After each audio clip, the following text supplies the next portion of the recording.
인사가 과거 정부의 인사가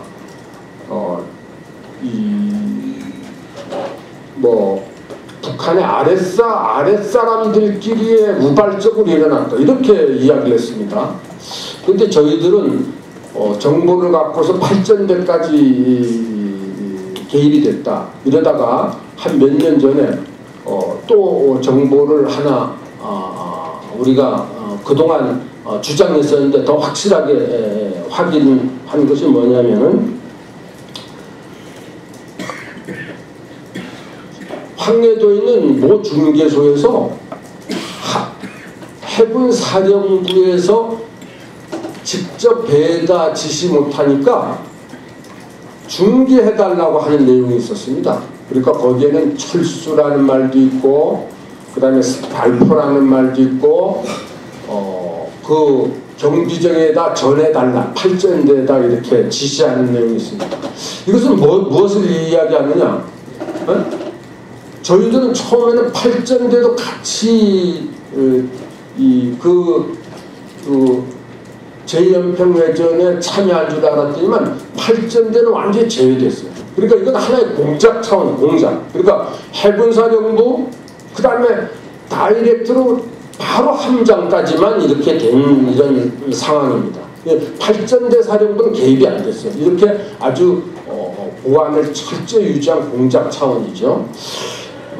그래서 이것을 우리가 볼 때 너무 그 당시에 우리가 정부에서 우발적이다 한다는 거에 너무 치중했었다. 그 다음에 또 하나는 7월 4일까지 국방부가 북한 편을 들었습니다.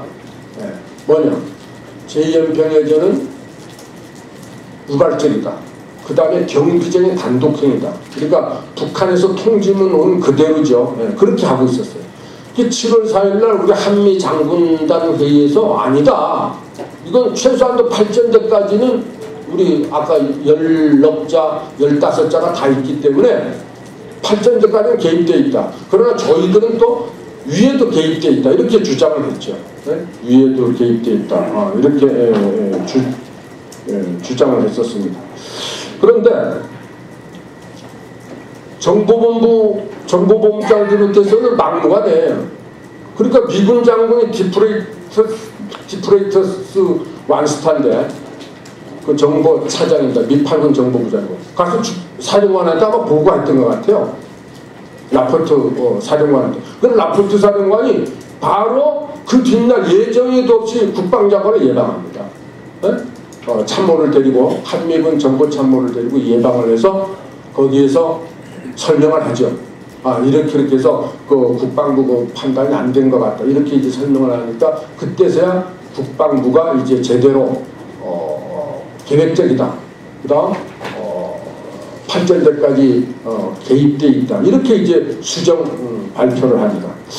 그래서 우리 오동영 기자가 아마 오동영 기자가 아니고 조선일보의 기자가 김동신 그 장관한테 전화했던 말이에요.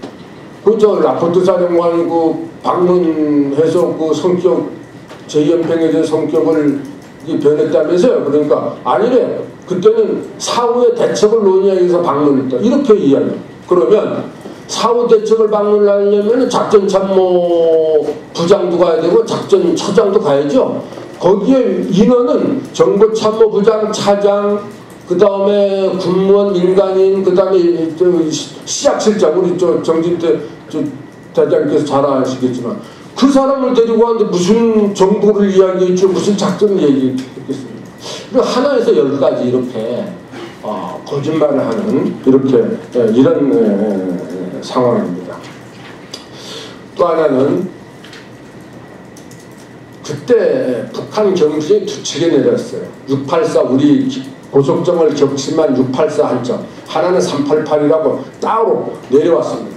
그거는 우리 고속정이 6척이 있으니까 2척을 유인해서 분산시키고 뒤로 빠져요. 뒤로 빠집니다. 근데 교전은 뭐가 684 하나만 합니다. 근데 여기에 또 의문점이 있습니다. 우리가 고속정이 6척, 초기함이 2척이에요. 한 척이 우리 고속정을 때립니다. 1대 8이에요. 중과 부적으로 안 되죠? 예? 안 됩니다. 그 388은 싸움, 전투하면 지원해야죠. 지원해야 될 그 북한 함정이 뒤에서 중계를 하고 있습니다. 왜냐? 전투가 아니라 중계를 못하지 않습니까? 그걸 사전에 다 한 거예요. 그래서 중계를 합니다. 중계. 이건 뭡니까? 사전에 계획했고 또 하나는 대한민국이 보복을 못할 것이다. 이렇게 확신이 없는 나는 한 척이 8척 대적할 수 있습니까? 예, 못하죠. 예.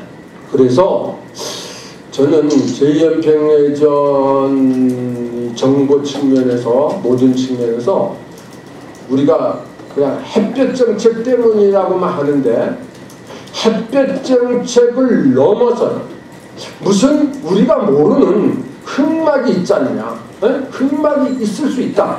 에? 있을 수 있다. 그래서 우리가 그걸 규명해야 돼. 그래서 제가 2년 전에 진실은 하나라는 책을 역사적인 기록물로 기록했습니다. 왜냐하면 아까 우리 회장님, 우리 조 박사님께서도 오늘 이것도 다 역사적인 기록이 될 것이다 했는데 이것은 우리가 두고두고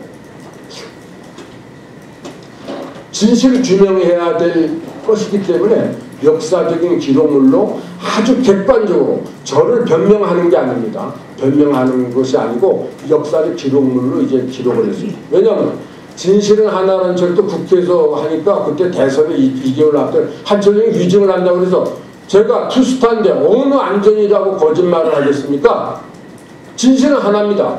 이렇게 말하는 것을 땄어요. 진실은 하나라는 것을. 또 하나는 이게 참 세상이 묘합니다.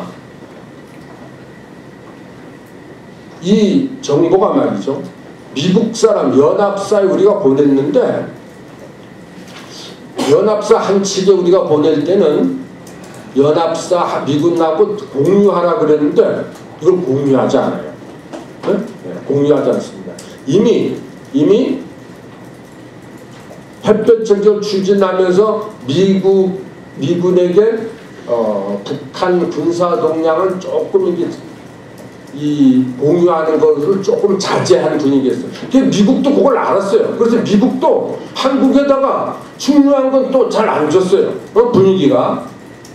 근데 그 분위기를 그때 연합사령관이었던 사람이 작전본부장 하다 왔기 때문에 그런지 몰라도 그걸 해서 6월 13일 이거 연락자를 아예 연합사 블랙북에는 들어가지도 않습니다. 네? 들어가지도 않아요. 근데 또 6월 27일 15자는 이번엔 들어갔어요. 네? 들어가 있어요. 연합사 한측 블랙북에. 근데 기자한테 제가 국회 직원한 다음에 경향신문 기자가 연합사 부사령관한테 전화했어요. 그 한측으로부터 그저 도발 임박하던 정보를 받았느냐. 못 받았다고 대답을 했어요. 그다음 연합사령관한테 또 하니까 연합사는 못 받았다고 그러죠. 그러니까 그 당시에 김대중 정부의 민주당 그때 선거철과 선거위원회에서 뭐냐면 보도를 했습니다. 아니 연합사 부사령관도 못 받았다 그러고 연합사령관도 못 받았다 그러는데 한철용이 거짓말하는 거다 이랬어요.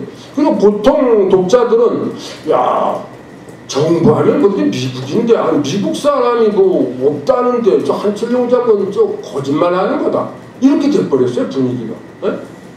그래서 일간지 3개 중에 말이야 한 일간지는 책에도 그 발표는 안 했습니다만은 그 전에는 저를 응원하다가 꽁무니를 쓱 빼는 거예요. 에? 그 뭐라고 써요? 한철용 장군이 정보가 아무것도 아닌 정보를 갖고서 저렇게 소란을 피우다 이런 뜻으로 또 써버리더라고요. 네. 그래서 제가 그렇게 아주 수모를 당했었습니다. 근데 연합사 부사는 우리 정진태 장군님 계시지만 평시작전 합참이 갖고 있지만 전시작전권만 갖죠 현재. 그러나 전시작전권을 행사하는 평시작전권도 같이 보고 있어야죠. 그렇죠? 그래야 전시가 되면 바로 전환할 수 있죠. 그리고 백령도 서해오도는 연합사의 우발기업을 갖고 있습니다. 거기는 가장 위험한 지역이라고 그래서 한미군이 같이 작전하도록 우발기업을 갖고 있어요. 그러면 연합사 부사령관은 그것 때문에 항상 정부의 촉각을 세우고 여차하면은 우발기업에 돌입하도록 해야 되지 않겠습니까? 그러니까 도발 정보를 안광의 지배를 철하도록 봐야 됩니다. 한 장짜리입니다. 한 장짜리. 그때는 이미 월드컵 기간이기 때문에 경계 강화 지시도 내려가고 테러를 할까봐 온 정신을 쏟고 있는 상황이었어요. 그런데 부사령관이라는 사람이 포스타가 정보를 못 읽었다? 에? 이게 말이 됩니까? 에? 안광의 지배를 쳐도록 읽어야 될 사람이 정보를 못 봤대요.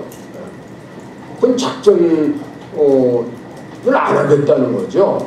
그래서 책에다 그걸 썼더니만 그 연합부사령관이 고소하겠다고 이메일로 왔어요.